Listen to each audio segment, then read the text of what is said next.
फिरायला गेल्याच नंतर हे असे कुटाने नाही केले तर फिरण्यात काय मजा. श्रीशैल्यमला जात असताना कृष्णा नदीच्या किनारी थांबलो होतो आणि तिथं हे खेकडे होते. हे जर एकदा हाताला चावले तर हात डायरेक्ट कामातून जातो. रस्त्याने जात असताना नल्ला मल्लावन मध्ये माकडांचे प्रमाण खूप जास्त आहे. आता आम्ही तोंडांच्या धुवायसाठी थांबलेलो आहे. याच्यानंतर आम्हाला मल्लिकार्जुनला जायचंय. या इकडे आपल्या साईडला गाड्या थांबलेल्या आहेत. कोलगेट काय केलं? कोलगेट काय केलं? खाल्लं. कोलगेट खाऊन घेतलं ना. व्हिडिओ काढून झाला.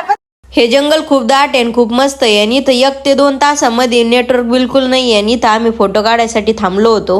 माकडं, हरिण, असे भरपूर वेगवेगळे प्राणी आपल्याला या जंगलात बघायला मिळतात. नदीच्या किनारी गाडी धुवायसाठी लावली होती आणि मामाने मला चावी काढून आणायला लावलं होतं. गाडीतल्या काही मावश्या म्हणत होत्या गाडी एवढ्या पुढे नका नेऊ, लवकर निघायची नाही, पण मामाने लय लवकर काढली.